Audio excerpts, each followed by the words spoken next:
Assalamualaikum warahmatullahi wabarakatuh. Saya Zila Farafasi ingin mempraktikkan dan menjelaskan tentang topik 10, yaitu pengujian data kuesioner atau primer.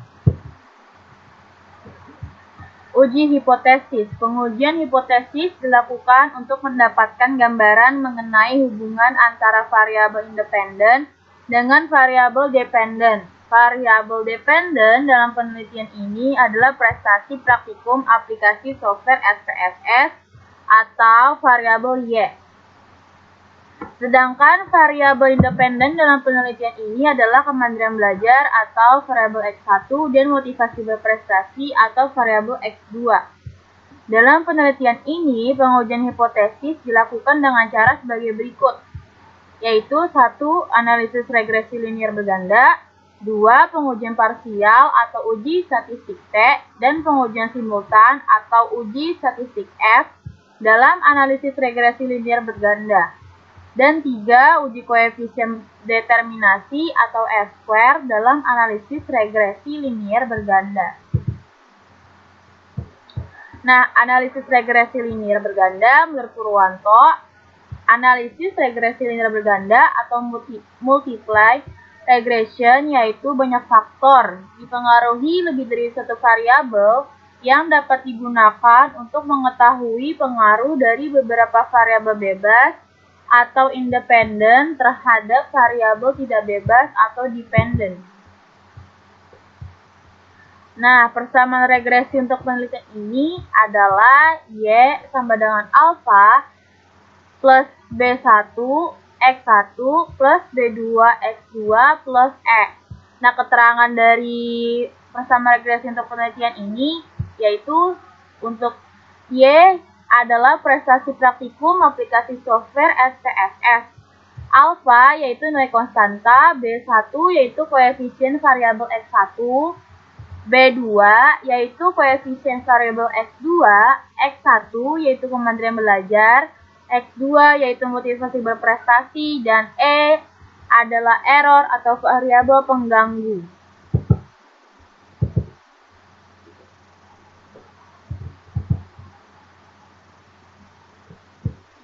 Nah, bagan hubungan antara variabel independen dan variabel dependen. Ada gambaran dari pengujian secara simultan maupun secara parsial. Kalau yang secara parsial di sini terpisah dari variabelnya, jadi pengaruhnya itu tidak bersamaan atau terpisah, jadi sendiri-sendiri gitu. Nah, kalau yang secara simultan yaitu pengaruh variabel secara bersamaan. Jadi kemandirian belajar atau X1 dan motivasi berprestasi atau X2 bersamaan berpengaruh terhadap prestasi praktikum aplikasi software SPSS atau variabel Y atau variabel independen. Nah, pengujian simultan atau uji statistik F dalam analisis regresi linier berganda menurut Ghazali menyatakan bahwa pada dasarnya uji statistik F menunjukkan apakah semua variabel independen yang dimasukkan dalam model mempunyai pengaruh secara simultan atau bersamaan terhadap variabel independen. Pedoman pengambilan keputusan, rumusan hipotesis penelitian dalam analisis regresi. Nah, untuk H0-nya, hipotesis ini menunjukkan data secara simultan atau individu tidak berpengaruh yang signifikan antara variabel X1 dan variabel X2 dengan variabel Y. Sedangkan H1, yaitu hipotesis ini menunjukkan data secara simultan atau individu berpengaruh yang signifikan antara variabel X1 dan variabel X2 dengan variabel Y. Dan tingkat signifikannya itu A sama dengan 0,05.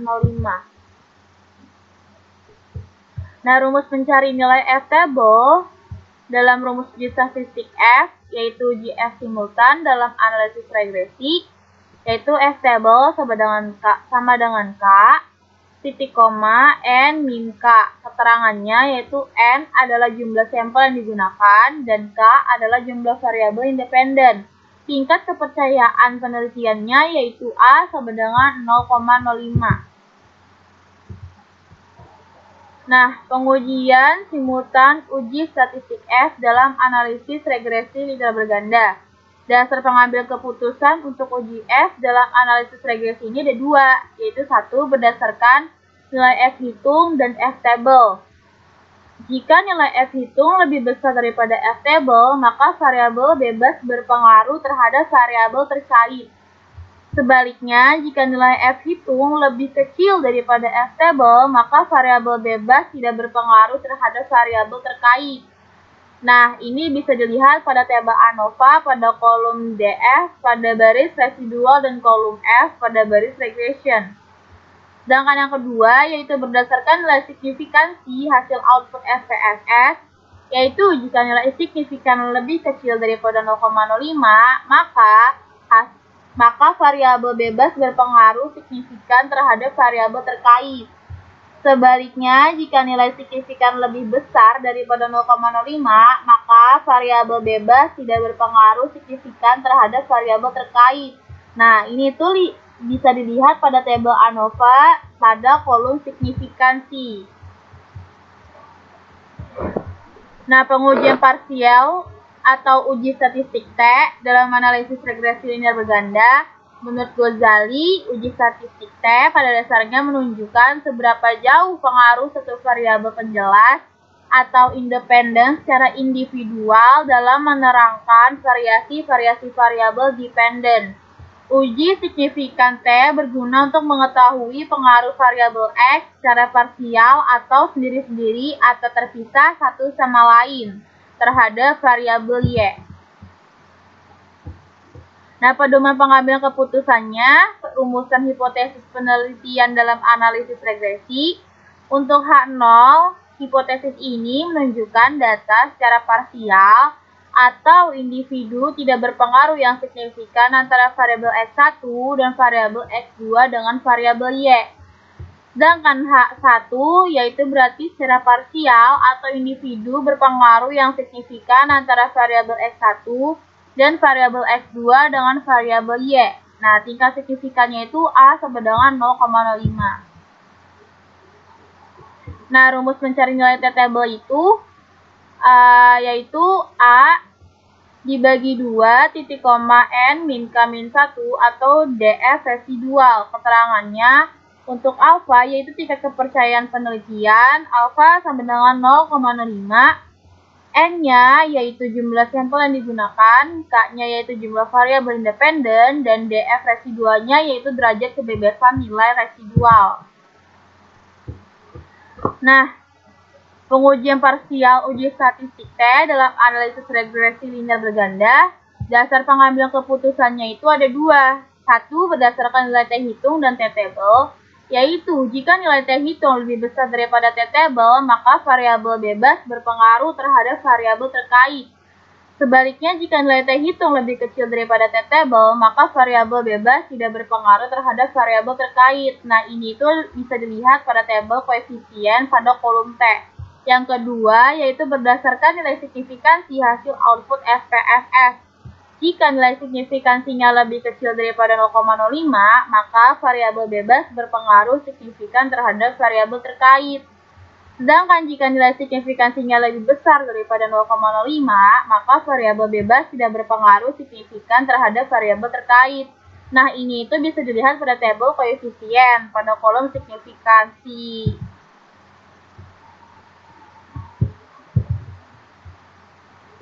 Nah, uji koefisien determinasi atau R2 dalam analisis regresi linear berganda.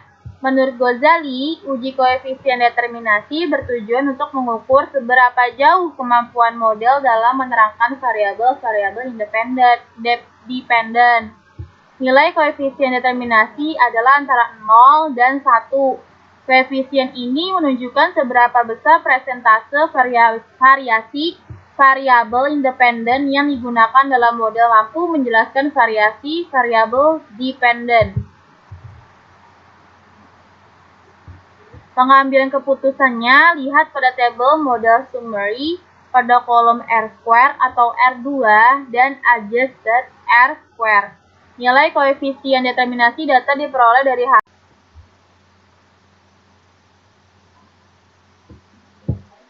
Nah, pengambilan keputusannya dalam uji koefisien determinasi atau R2, jika nilai R2 semakin mendekati angka 1, maka semakin kuat kemampuan variabel independen dapat menjelaskan pengaruhnya terhadap variabel dependen. Sebaliknya, jika nilai R2 semakin mendekati angka 0, maka semakin lemah kemampuan variabel independen dapat menjelaskan pengaruhnya terhadap variabel dependen. Nilai kontrol data yang baik adalah nilai adjusted R2 bernilai positif. Notnya, jika dalam sebuah penelitian terdapat nilai R2 bernilai minus atau negatif, maka tidak terdapat pengaruh pada variabel X terhadap variabel Y. Nah, cukup segitu aja untuk materinya. Kita lanjut untuk ke uji SPSS-nya menggunakan data yang sudah kita baca di dalam materi pertemuan 10 ini. Ini untuk datanya menggunakan data sebelumnya, yaitu untuk melakukan uji hipotesis. Kita klik Analyze, lalu Regression, lalu Linear. Di dependennya itu yaitu prestasi praktikum, aplikasi software SPSS, dan yang independennya itu yang kemampuan belajar dan motivasi berprestasi. Terus kita ke statistik, checklist estimate, model fit, lalu covariance matrix, lalu collinearity diagnosis. Lalu kita klik continue, kita ke plot. Yang plotnya itu nggak usah diisi karena tidak ingin melakukan pengujian normalitas atau hetero. Ya.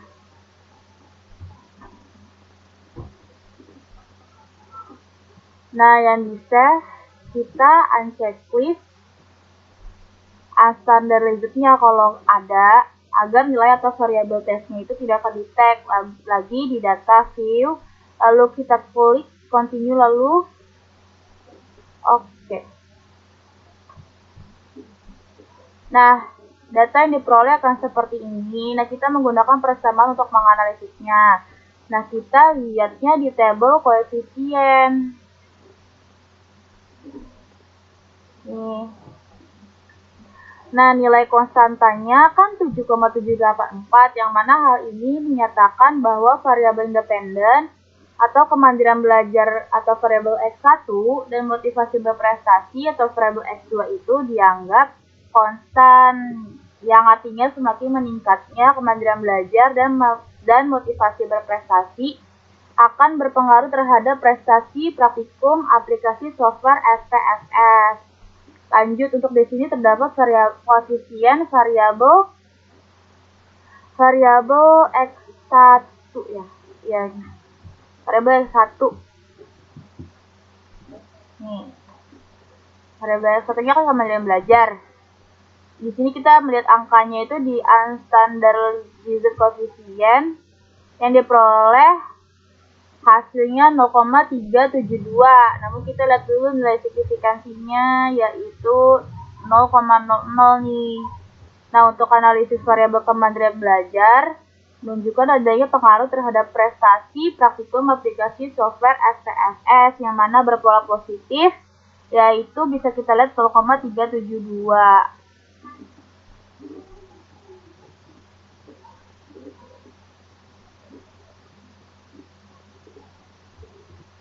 Nah, semakin tinggi kemandirian belajar, maka pengaruhnya semakin tinggi pula terhadap prestasi praktikum aplikasi software SPSS.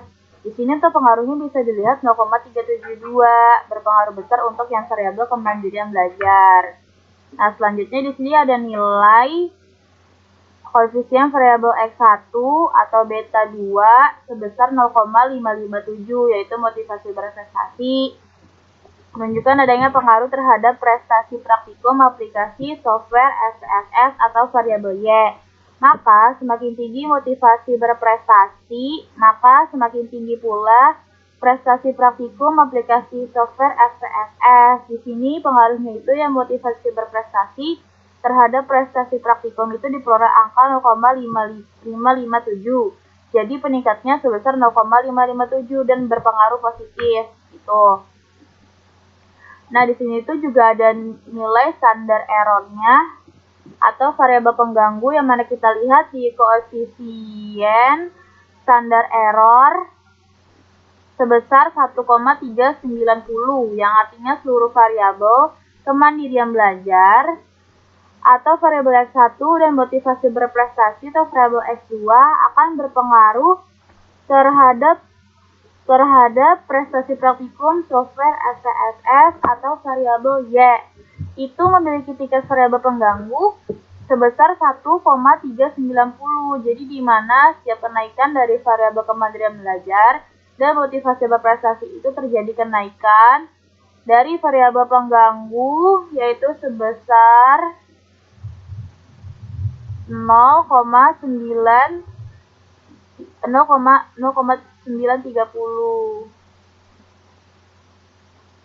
Jadi untuk analisisnya persamaan regresi berganda, kita jelaskan untuk setiap pola regresi linier berganda ini melihat analisisnya itu di koefisien. Untuk yang selanjutnya penguji simultan bisa dilihat di tabel yang ANOVA.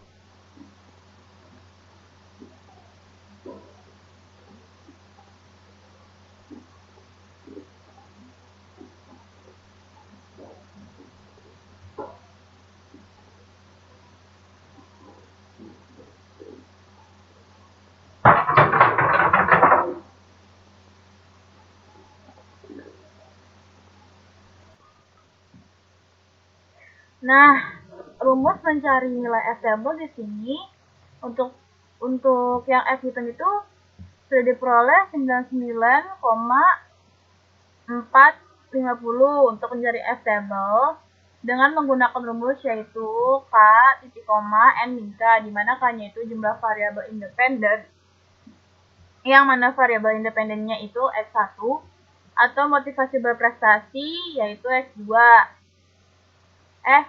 X1 itu motivasi berprestasi dan X2 itu kemandirian belajar. Yang mana ada 2, maka di situ K-nya itu ada 2. Lalu untuk nilai N-nya itu kita bisa lihat di sini. Di data view.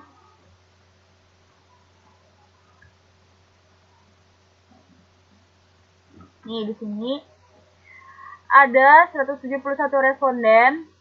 Nah, itu tuh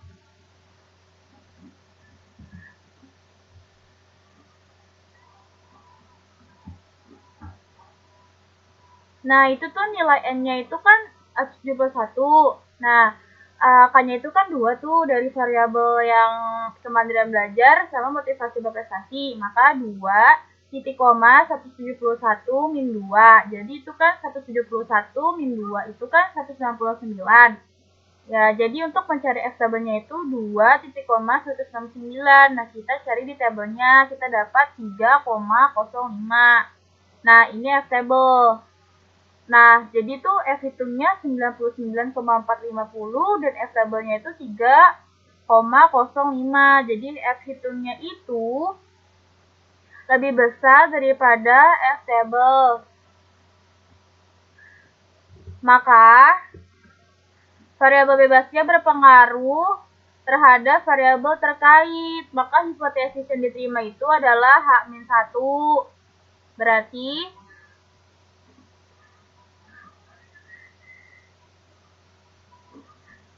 Berarti hipotesis ini menunjukkan data secara simultan atau individu berpengaruh yang signifikansi antara variabel X1 dan variabel X2 dengan variabel Y. Nah, kita kan ke outputnya dulu nih. Nah, kan signifikansinya itu kan signifikansinya itu kan 0,00 ya. Yang berarti lebih kecil daripada 0,005 nih. Maka hipotesis yang diterima itu sama, yaitu H-1, yaitu berpengaruh terhadap variabel independen atau prestasi praktikum aplikasi software SPSS. Lalu kita ke analisis berikutnya yaitu uji statistik T.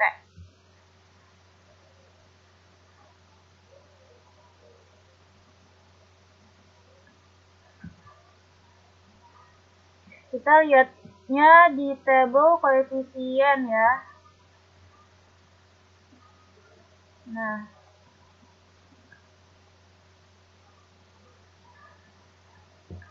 kan di sini variabelnya berbeda atau terpisah dan tidak menyatu dengan yang lain, di mana kemandirian belajar mempunyai nilai sendiri,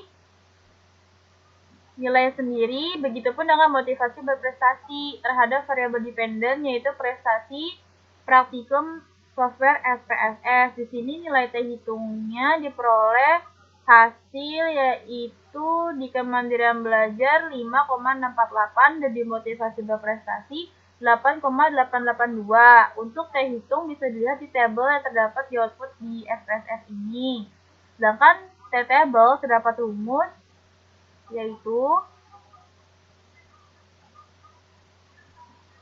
nih, T table itu terdapat rumusnya itu A dibagi 2 titik koma N min K min 1 atau DF residual. Kan alfanya itu kan 0,05 ya. Jadi dibagi 2, hasilnya itu 0,025. Nah, terus titik koma N-nya itu kan 171 tuh yang respondennya.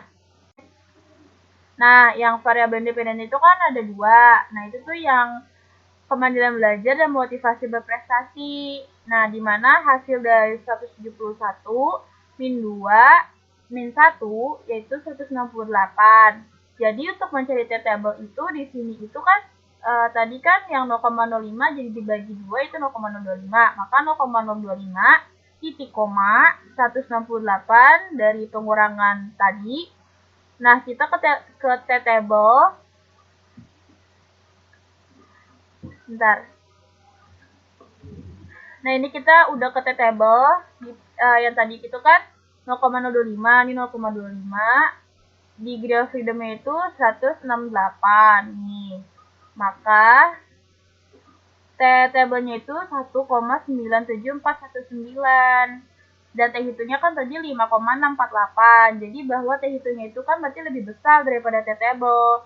Maka dapat disimpulkan variabel bebas berpengaruh terhadap variabel terkait. Maka hipotesis yang diambil yaitu yang H-1.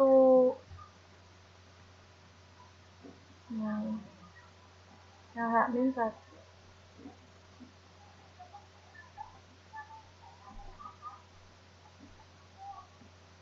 Berarti secara parsial atau individu berpengaruh yang signifikan antara variabel X1 dan variabel X2 dengan variabel Y. Nah, kita mau mengambil pedoman keputusannya itu yang berdasarkan nilai signifikansi ya. Yang signifikansi nih ya.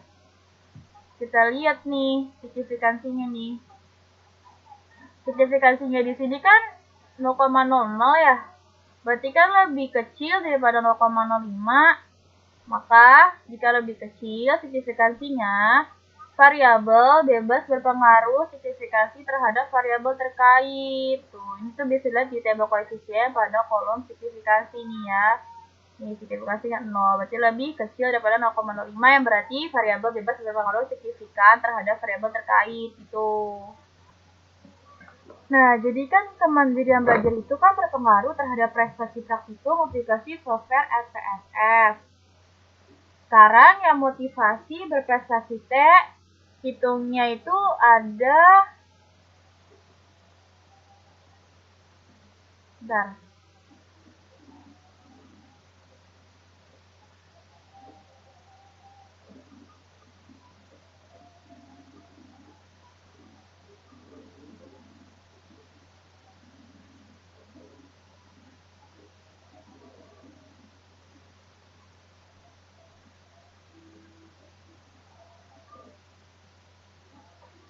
Nah, yang T hitungnya itu kan yang motivasi berprestasi kan ada 8,882. Nah, yang di T-table-nya itu kan tadi kan ada mana nih? Bentar ya. Ada 1,97419. Berarti kan lebih besar tuh T hitung daripada T-table. Maka variabel bebas berpengaruh terhadap variabel terkait. Maka hipotesis yang diterima yaitu hipotesis H-1 yang mana nilainya itu berpengaruh. Jadi motivasi berprestasi itu mempunyai pengaruh terhadap prestasi praktikum aplikasi software SPSS. Dan kita lihat berdasarkan nilai signifikansinya. Nah, di sini kan nilai signifikansinya itu kan sama-sama 0,000 ya, maka kan lebih kecil daripada 0,05 nih. Maka variabel bebas berpengaruh signifikan terhadap variabel terkait. Jadi tuh dari nilai signifikan maka memiliki pengaruh terhadap prestasi praktikum aplikasi software SPSS. Jadi karena di sini analisisnya secara terpisah yang kemandirian belajar dan motivasi berprestasi, jadi menjelaskannya itu 2 kali. Nah, untuk ujian parsial, di mana variabel X1 terhadap variabel dependen, begitupun juga dengan variabel X2 atau motivasi berprestasi terhadap variabel dependen atau variabel Y atau prestasi praktikum aplikasi software SPSS. Nah, ANOVA itu yang uji simultan dan koefisien untuk uji T. Di ANOVA itu kan keterangannya itu kan yang nilai F-nya ini sudah mencakup variabel X1 dan variabel X2. Nanti hitungnya itu jumlah dari variabel kedua ini untuk F hitung ini. Lalu untuk nilai T hitungnya terpisah dari variabel X1 dan variabel X2. Nah, rumus mencari T-table, di sini kita bisa lihat nilai degree of freedom-nya residual pada tabel ANOVA. Nih, tadinya kan berjumlah 168 di kolom residual, jadi nggak perlu capek hitung sebenarnya untuk mencari T-table ini. Jadi rumus ini untuk pengetahuan saja bahwa seperti ini gitu mencarinya. Lalu kita lanjut ke data koefisien.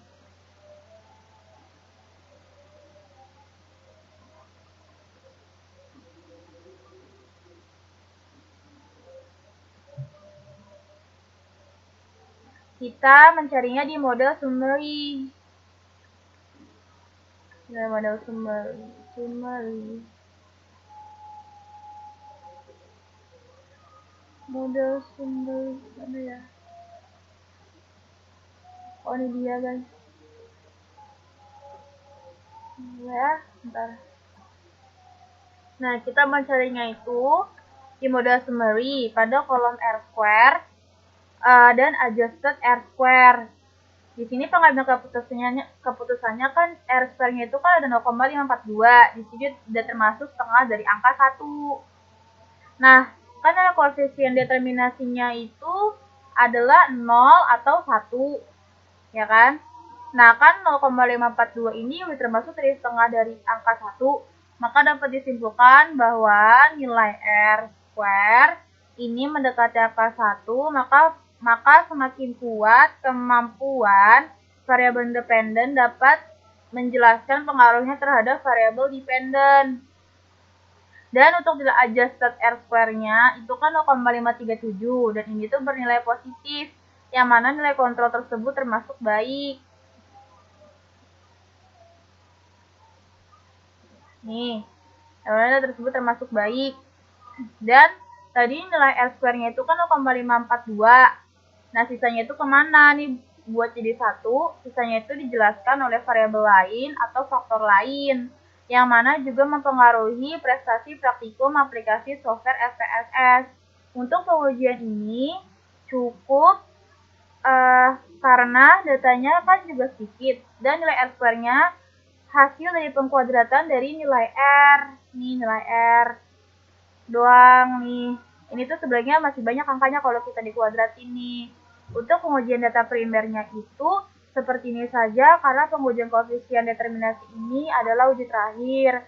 Maka segitu saja penjelasan dari materi pertemuan 10 ini dari saya. Apabila ada kekurangan dari penjelasannya atau kata-kata yang belum jelas, saya minta maaf. Terima kasih. Wassalamualaikum warahmatullahi wabarakatuh.